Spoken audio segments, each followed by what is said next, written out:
Hello everyone, मैं विकास मिश्रा आज की क्लास में आप सभी का स्वागत करता हूं। आज हम लोग पढ़ेंगे द्विचर वाले रैखिक समीकरण के बारे में। द्विचर वाले रैखिक समीकरण में क्या है कि देखो, द्विचर का मतलब होता है कि दो चर, जिसमें ऐसा समीकरण जिसमें दो चर, एक तो हो गया हम चाहे x और y, ये दो चर वाले रैखिक समीकरण पढ़ रहे हैं, मतलब इसमें दो चर होंगे।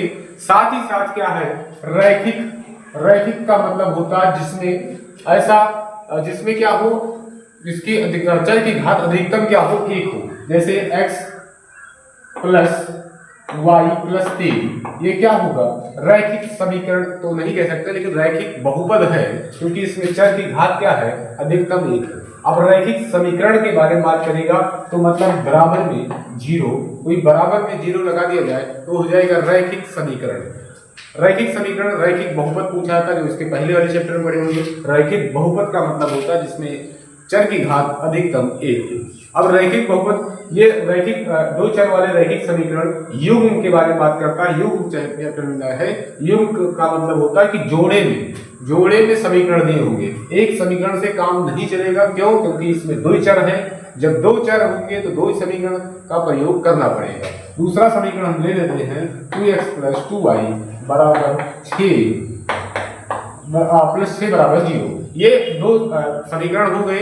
तो द्विचर रैखिक समीकरण चैप्टर के नाम से देखो तो द्विचर रैखिक समीकरण वाले युग्म की बात करेंगे। तो द्विचर का मतलब होता है जिसमें दो चर हो, x या y या कुछ भी आप मान सकते हैं, जिसमें दो चर हो। साथ ही साथ रैखिक शब्द का मतलब होता है कि जिसमें चर की घात अधिकतम एक हो। रैखिक समीकरण का मतलब बराबर में जीरो लगा होना चाहिए। युग्म है शब्द में, तो युग्म का मतलब होता है कि जोड़े के रूप में समीकरण दिया हो। इसके बाद जो आता है कि परिच्छेदी रेखा और उसके बाद संपाती रेखा, समांतर रेखा, ये सब क्या होगा। तो इसमें अगर मान लेते हैं यही एक हमारा उदाहरण है, इसी को उदाहरण लेकर हम चले तो क्या करेंगे, इसमें देखेंगे कि अगर आप दो रेखाएं खींचे, अगर एक दूसरे को एक पॉइंट पे काट रही, एक बिंदु पर काट रही, तो क्या कहलाएगी, वो प्रतिच्छेदी रेखा कहलाएगी। ये क्या है, किस प्रकार रेखा है, प्रतिच्छेदी रेखा। अगर प्रतिच्छेदी रेखा है तो अब इसमें ये देखेंगे कि ये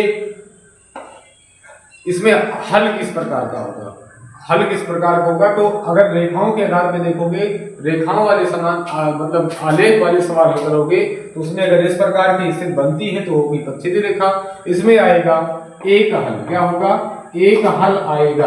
और एक हल या कह सकते हैं अद्वितीय हल, क्या कह सकते हैं, अद्वितीय हल। उसके बाद अगर आपको संपाती रेखा मिलता है, संपाती रेखा मतलब एक रेखा ये ए है, ये कोई रेखा ए है, और इसी और दूसरी रेखा क्या हो जाए बी, मतलब इसी के ऊपर हो, एक रेखा के ऊपर एक और रेखा है, तो उसमें कितने पॉइंट में काट रही है, अनंत बिंदुओं पर काट रही है। तो अनंत बिंदुओं पर काटने की वजह से उसका हल क्या होगा, ये संपाती रेखा, इसका हल क्या होगा, इसका हल होगा अनंत हल बनेगा। क्या बनेगा, अनंत हल बनेगा।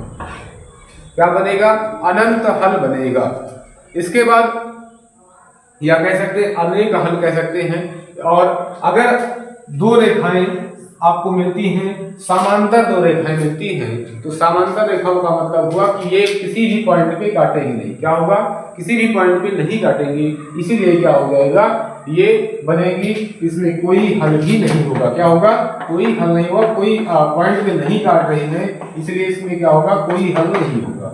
अगर परिच्छेदी रेखा मिलती है, आलेख भी से हल करते हैं, अगर परिच्छेदी रेखा मिलती है एक हल, अगर संपाती रेखा मिलती है तो अनेक हल, और अगर समांतर रेखा मिलती है तो कोई हल नहीं होगा।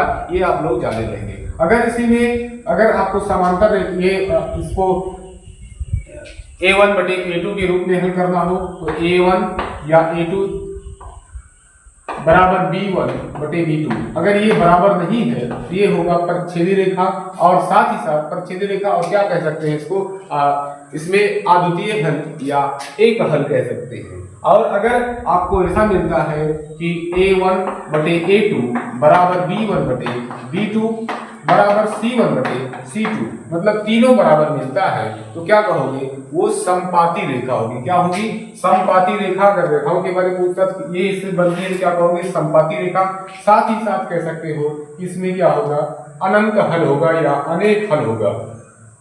और अगर A1 बटे A2 बराबर B1 बटे B2 बराबर C1 बटे C2 ये नहीं बराबर होता है तो क्या होगा, ये कह सकते हैं समांतर रेखा। क्या मिलेगी?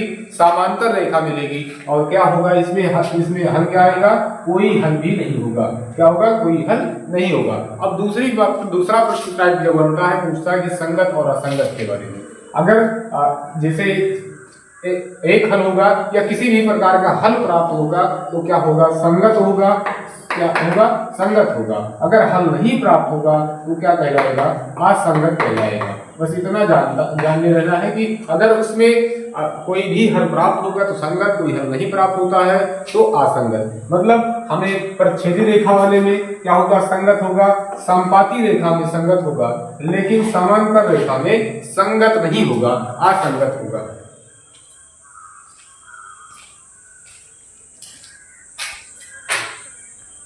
अब इसमें हमें बताना यह है कि संगत होगा कि असंगत होगा, और यह भी बता सकते हैं कि प्रच्छेदी है समांतर रेखा की समपाती रेखा। ये इसी सवाल से सारे डाउट क्लियर हो जाएंगे। एक सवाल से पूरा हो जाएगा कि संगत असंगत कैसे पहचानेंगे, अभी बताया गया, बेसिक बताया गया। सवाल के तहत से कि आप कैसे पहचानेंगे ये देखिए। देखो अगर इसको हल करेंगे A1 और ये मान लेते हैं ये इसमें A1 कितना है? A1 बताएंगे 3 है। B1 कितना है? B2 कितना, मतलब B1 कितना है? क्या कहोगे? 2 है। और C1 कितना है? जब इसको इधर ले जाओगे, पश्चांतर करोगे तो ये माइनस में आ जाएगा।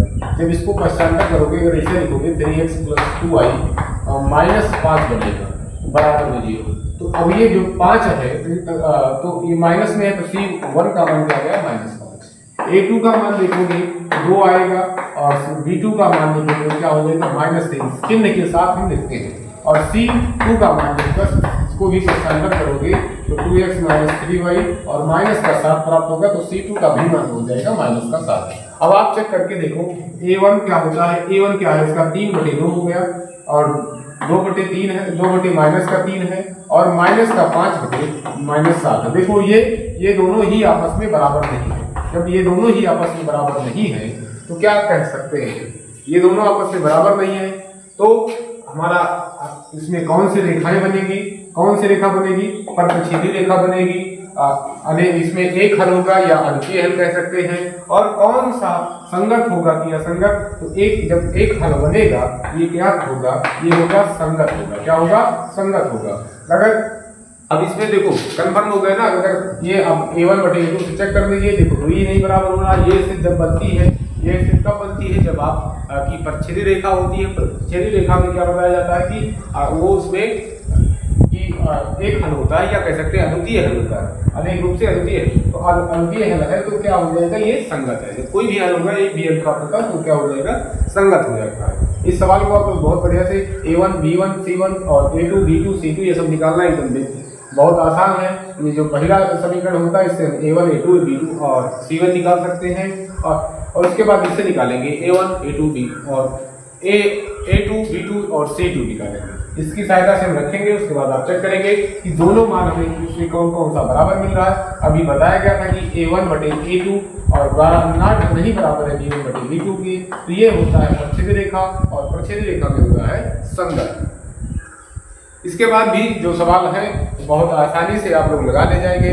ग्राफी विध से जाएगा तो ग्राफी विध के लिए अलग से बताया जाएगा, उसके लिए कल वीडियो आप लोगों की पहुंचाई जाएगी। इतना आज के लिए इतना ही काफी बेसिक है और इस प्रक्रिया से आप लोग लगाना देखेंगे। कल ग्राफी और विध वाला बता दिया जाएगा।